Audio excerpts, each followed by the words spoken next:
back to Garner Reviews. And first things first, would just like to say I hope you guys had a very Merry Christmas, a Happy New Year.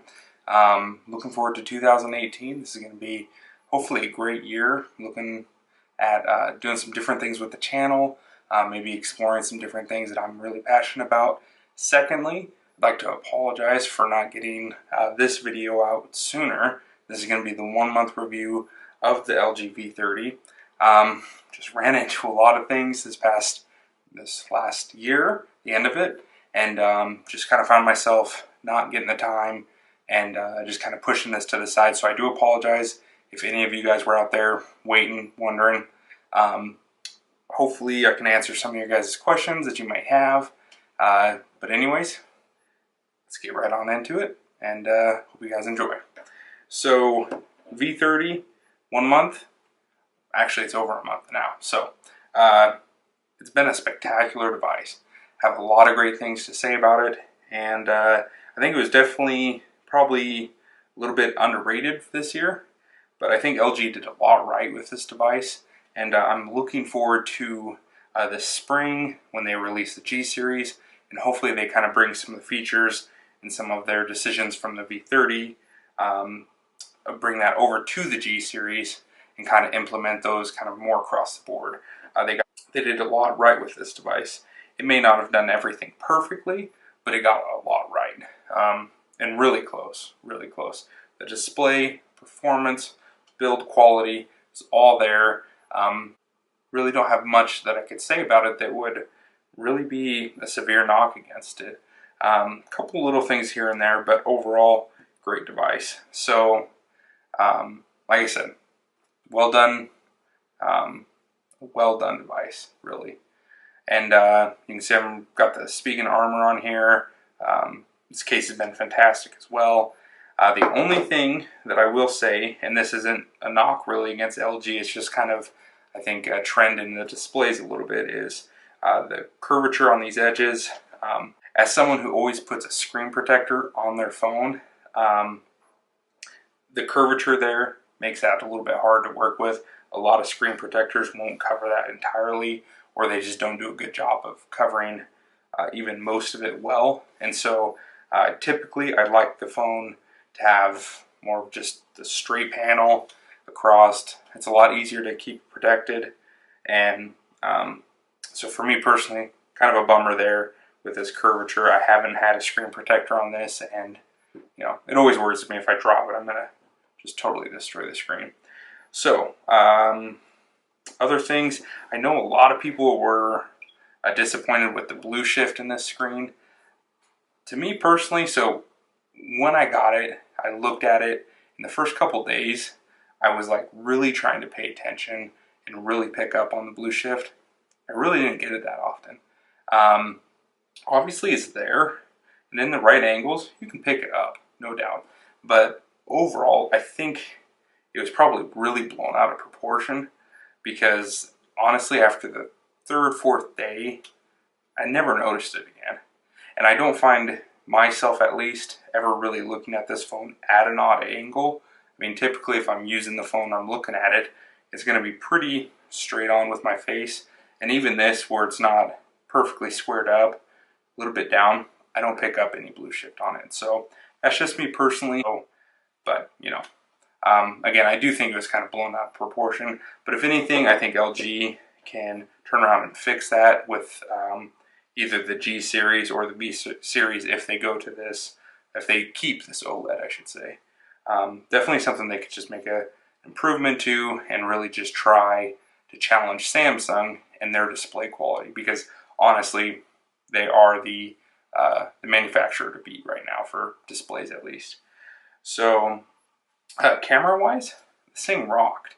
I haven't had any time with like the Pixel or the iPhone yet, so I can't really say like how it does with them. But compared to the G6, which I felt like was a decent camera, this thing really took the G6 and really just kind of, in my mind, put it on a whole nother level. The quality, low light, everything, it's a lot better. I have some shots, I'll try and throw them in the video here, comparing the G6 to the V30. and you guys can let me know what you think. It's low light, and so I think it does pretty good justice to both cameras and showing off kind of where they go and kind of what they end up looking like. So I think the camera was really good. Obviously, I think everyone's pretty much saying the Pixel was the phone to beat this year. And like I said, I don't have any experience with that, so I can't say whether I would prefer this or the Pixel, but it's definitely no slouch by any means. So kind of rounding everything off, obviously it's got the headphone jack, which is nice. I still got wired headphones, USB Type-C. The speaker is, it's there. So it's nothing to write home about. Performance-wise, this thing is fast, and I think it's exactly what you expect to see in 2017, from a phone in 2017. Snapdragon 835 in there, plenty of RAM, plenty of internal storage. You had expandable storage on top of that. So really checked all the right boxes for me, and I rarely noticed any sort of performance issues. There was a couple times where specific apps wouldn't open properly, or they would stutter and stag, but I think it was more of an issue with the app itself, because simply uninstalling it or doing something like that would usually fix the problem. And it wasn't like I would open one app, jump to another, and there was a stutter there.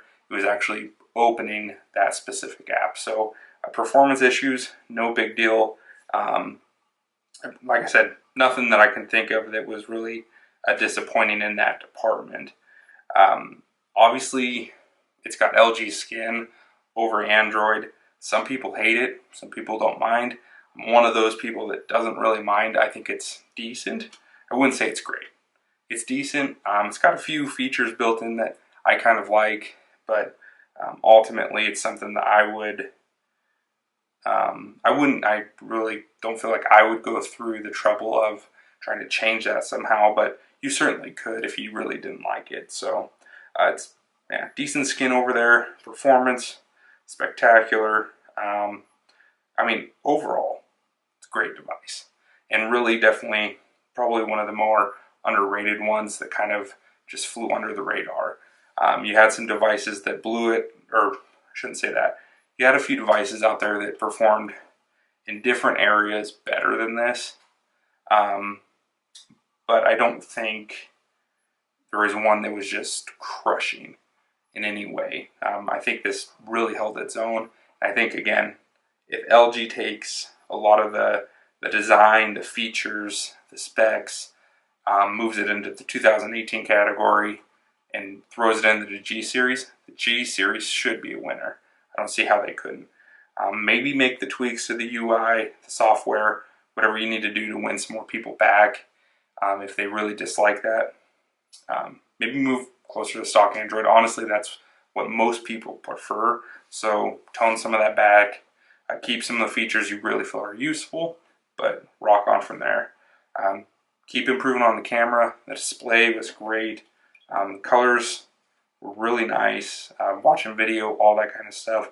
The really neat thing, so it should be pretty much available on any OLED like this display, but the always on feature, super cool. And I've never had a phone that does that. And so pulling it out, I check the time all the time.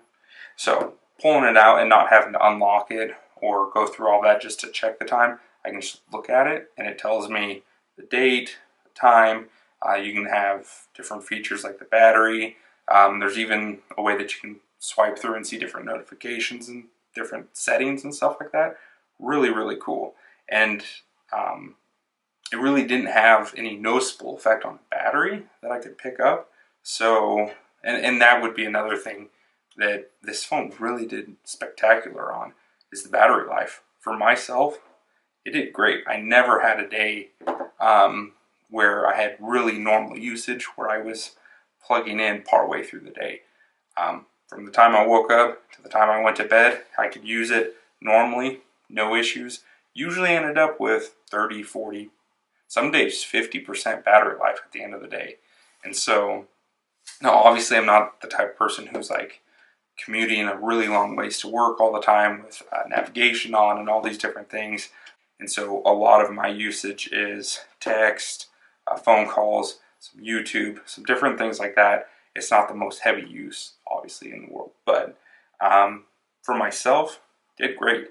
And like I said, the always on display really didn't have any noticeable effect on battery performance. So it's a cool feature, and honestly, if I move to a phone anytime soon where that's not an option, I'm definitely going to miss that for sure. So yeah, I mean, honestly, it's now 2018, so everyone's getting ready for Samsung. LG will be probably shortly after. You know, all those new phones are going to be coming out, so a lot of the stuff that, even though it was released a short while ago, it's 2017, and so it's kind of automatically associated as being old and maybe not as good. But honestly, this was a phenomenal device. Applaud LG for their work on this, and I hope they just kind of continue moving forward with this style of phone. Not that the G series was bad, but the V30 was great. It was great. So I think that's pretty much it, everyone. Just kind of wrapping all of that up. Like I said, I really do apologize for not following that 1 month kind of timeline. I didn't even get a 1 week review out on this, and I wanted to, had a lot of time constraints, other things come up. It's a busy time of year, so hope you can understand that. But if you have any questions, throw them down in the comments section. Always appreciate that, and I'll do my very best to answer those. If you wouldn't mind dropping a like, maybe hit subscribe if you would like to. The channel, I think I'm going to be adding some new stuff besides just like the tech here soon. And so we'll see where that kind of goes. And if I do decide to do that, I'll probably do another video talking about just that and kind of where I would like to go with the channel. Because honestly, this channel, I don't expect just to do these types of things. I'm enjoying learning how to create content about things that I'm passionate about. This is one thing that I enjoy talking about and learning about and experiencing. But there's other things out there that I think I could probably throw into the channel, and if they work, great. If not, it was worth a shot. So again, guys, really appreciate it. I hope you had a fantastic Christmas, a super New Year, and I hope 2018 you guys just crush it. I'm looking forward to it, and hopefully moving in some cool new directions. So as always, guys, appreciate it, and God bless.